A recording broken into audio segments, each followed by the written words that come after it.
Hello guys, and welcome back to MS Tech Tutorials, and in today's video I'm going to be going over the best settings for the max amount of FPS possible to get for Oblivion Remastered. And let's get straight into the video.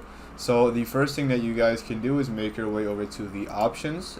From the options you can go ahead and click on the TV looking icon. It will say graphics. Then you can scroll down and go ahead, and the first thing that you guys can do is go ahead and turn down VSync.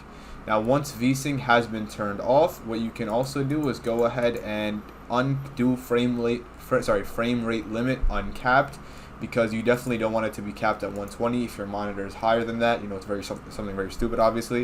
You can go ahead and also turn show FPS if you want as well.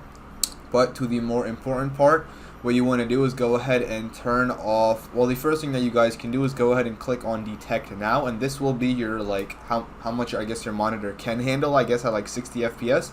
But if you want the max amount of FPS possible, you can just go ahead and turn down everything down to low. So go ahead and go over to quality level, go ahead and turn that down to low.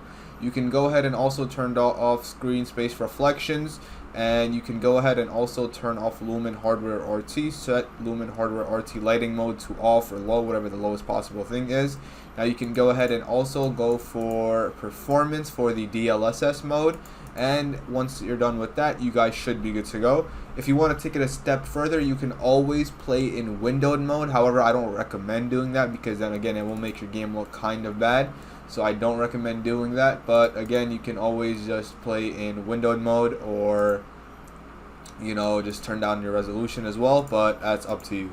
Anyways, that should be it for the video. That is basically how to get the max amount of FPS possible for Oblivion Remastered. And yeah, so thank you guys for watching. Make sure to give the video a thumbs up, subscribe to the channel, and have a great day.